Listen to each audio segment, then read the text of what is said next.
Hello കൂട്ടുകാരെ, ഞാൻ ഇന്ന് ബാൽക്കണി കൃഷി ചെയ്യാൻ തുടങ്ങി. അപ്പോൾ എനിക്ക് സാറ് കുറേ വെണ്ടത്തൈയും കുറേ മല്ലിയില, പിന്നെ ടൊമാറ്റോ, 2 ടൊമാറ്റോ, അങ്ങനെ വെണ്ടകൾ ഒക്കെ എനിക്ക് ചെറിയ ബോട്ടിലത് മേടിച്ചുകൊണ്ട് തന്നേ. അതെല്ലാം ഞാൻ കൃഷി ചെയ്യാനായിട്ട് വേറെ മണ്ണൊക്കെ ഞാൻ അതിലേക്ക് എനിക്ക് കമ്പോസ്റ്റും വാങ്ങിക്കി തന്നു. അപ്പം അത് ഞാനെല്ലാം ഇതിനകത്തേക്കും പിന്നെ ബോട്ടിലിനകത്തേക്കും ചേഞ്ച് ചെയ്ത് ഞാനത് കൃഷി ചെയ്യുന്ന പരിപാടിയാണ്. ഇനി ഇങ്ങനെ ഓരോ ഘട്ടവും നിങ്ങളെ ഞാൻ കാണിക്കാവേ. ഞാൻ കഴിഞ്ഞ പ്രാവശ്യം ഞാൻ നന്നായിട്ട് ഒത്തിരി തക്കാളിയൊക്കെ എനിക്കുണ്ടല്ലോ, കുറേ തക്കാളി കിട്ടി. നമ്മുടെ ഈ ബാൽക്കണി നട്ടതാണ്. അപ്പം അങ്ങനെ ഞാൻ ഇന്ന് ഈ വർഷത്തെ കൃഷി ഇറക്കാൻ തുടങ്ങി ഞാൻ. അപ്പോൾ ഈ ബാൽക്കണിയിൽ ഇങ്ങനെ കുറേ ഉണ്ട്, കുറേ വലിയ ബാൽക്കണിയാണേ. അപ്പോൾ അവിടെ ഇങ്ങനെ എല്ലാം ഞാൻ നടും. അപ്പോൾ ഓരോ സ്റ്റെപ്പും ഞാൻ നിങ്ങളെ കാണിക്കാവേ. അപ്പോൾ അതേണ്ടോ, ഇതെല്ലാം ഇതെല്ലാം നട്ടു, ചെറിയ ഇതിലാക്കി നട്ടു. ഇനി ഇതുകൊണ്ടോ ഒരു കരിവേപ്പുണ്ട്, ഇത് വഴുതനയുണ്ടായിരുന്നേ, അതിലൊരു കായ ഉണ്ടായിരുന്നു, അത് ഞാൻ എടുത്തിങ്ങോട്ട്. അത് വഴുതനയല്ല, ബ്രിഞ്ചലിൻ്റെ ചെറിയത്.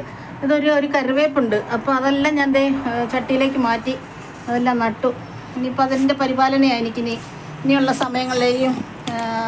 ഡിസംബർ ആകുമ്പോഴേക്കും സീസൺ, ഇവിടുത്തെ ക്ലൈമറ്റ് ചേഞ്ച് ചെയ്ത് ഇപ്പോൾ തണുപ്പായി മാറുന്നുണ്ട്.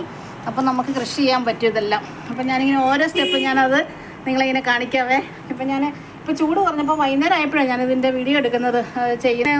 നമ്മൾ തന്നെ അതിനകത്ത് തന്നെ പാകി ഞാൻ അതിൻ്റെ മുളപ്പിച്ച് അതെല്ലാം ഞാൻ ഇവിടെ ഇരിക്കുന്നതേ ഉണ്ടോ, കമ്പോസ്റ്റ് എല്ലാം ഒത്തിരി ഇരിപ്പുണ്ട്, ചട്ടികളെല്ലാം കഴിഞ്ഞ വർഷത്തേക്ക്. അതിനകത്തേക്ക് അതെല്ലാം എനിക്കൊരു കറ്റാർവാഴയുണ്ട്. അതെല്ലാം നല്ല വെയിലുള്ള സമയമാണ് നമ്മുടെ ഈ ബാൽക്കണി. ഇവിടെ 12-1 മണി വരെ നല്ല വെയിലാണ്. അപ്പോഴേക്കും നമുക്കത് ബുദ്ധിമുട്ടാണ്. പക്ഷേ എങ്കിലും എനിക്കത് രസമാണ്, എനിക്കിഷ്ടമാണ് ഇങ്ങനെ ചെയ്യാൻ. അപ്പോൾ ഞാൻ എല്ലാ വർഷവും നന്നായിട്ടിങ്ങനെ തക്കാളി ഒത്തിരി എടുക്കുവേ. പച്ചത്തക്കാളി തോരൻ വെക്കും, പിന്നെ പഴുത്ത തക്കാളി ആയിട്ട് എടുക്കും. അങ്ങനെ കുറേ വെണ്ടയ്ക്ക കിട്ടി. അങ്ങനെ നമുക്ക് സാമ്പാറിനുള്ളതെല്ലാം ഞാൻ എല്ലാ വർഷവും ഇങ്ങനെ എടുക്കും. ഇൻട്രസ്റ്റ് എല്ലാം ചെയ്യുമ്പോഴേക്കും എനിക്ക് സമയമുണ്ടല്ലോ. ഇപ്പോൾ അവരോട് ഇല്ലാത്തപ്പോൾ എനിക്ക് പണി കുറവുണ്ട്. അപ്പോൾ അതുകൊണ്ട് എനിക്ക് ബാക്കിയെല്ലാം ചെയ്യാൻ പറ്റും. അങ്ങനെ ഞാൻ ഓരോന്നും ചെയ്യുക. ഇനിയിപ്പോൾ ചൂട് വെയിലൊക്കെ കുറഞ്ഞ് തണുപ്പൊക്കെ ഒന്നുകൂടെ നല്ലതായിട്ട് തണുപ്പ് കുറയുമ്പോഴേക്കും ഞാനിനി വീണ്ടത് തക്കാളിയൊക്കെ ഞാനിനി പാകി കിളിപ്പിച്ച് ഈ ബാൽക്കണി കണ്ടോ, അത് അത്രയും കുറേ സ്പേസ് ഉണ്ട് നമുക്ക്.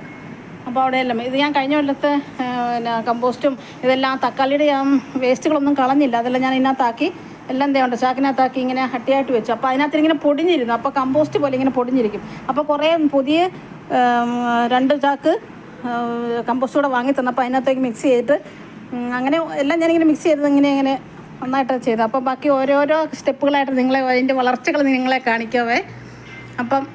അപ്പോൾ ഇതാണ് ഇന്നത്തെ വീഡിയോ. എൻ്റെ കൃഷി വീഡിയോകളാണ് എനിക്ക് കൂടുതലും ഉള്ളത് കേട്ടോ. എനിക്കതൊക്കെ വലിയ ഇഷ്ടമാണ്. അപ്പോൾ അങ്ങനെയൊക്കെ ചെയ്യട്ടെ. അപ്പോൾ ശരി എന്നാൽ അതിൻ്റെ ഓരോരോ സ്റ്റെപ്പും വളർച്ചയും ഒക്കെ. തക്കാളിയിലൊക്കെ പൂവുണ്ടായ തക്കാളിയാണ്. ഇനിയിപ്പോൾ ഇതുപോലെ തക്കാളി ഉണ്ടാകും കേട്ടോ. അത് ഗൾഫ് ഇവിടെ ഒരു പ്രത്യേകതയാണ്. നാട്ടിലുണ്ടാകുന്നെങ്കിൽ ഞാൻ കൂടുതൽ തക്കാളികൾ ഇവിടെ ഉണ്ടാകും, ഇഷ്ടംപോലെ ഉണ്ടാകും. എനിക്കതൊരു ഒത്തിരി അതിശയം. എനിക്ക് കഴിഞ്ഞ പ്രാവശ്യം ഒരു വലിയൊരു നമ്മുടെ സാധാരണ മുറയില്ലേ, ആ മുറം നിറച്ച് കിട്ടി. പച്ച തക്കാളിയൊക്കെ പറിച്ചു. അങ്ങനെ ഞാൻ പച്ച തക്കാളി തോരൻ വെക്കും, നല്ല ടേസ്റ്റ് അല്ലേ.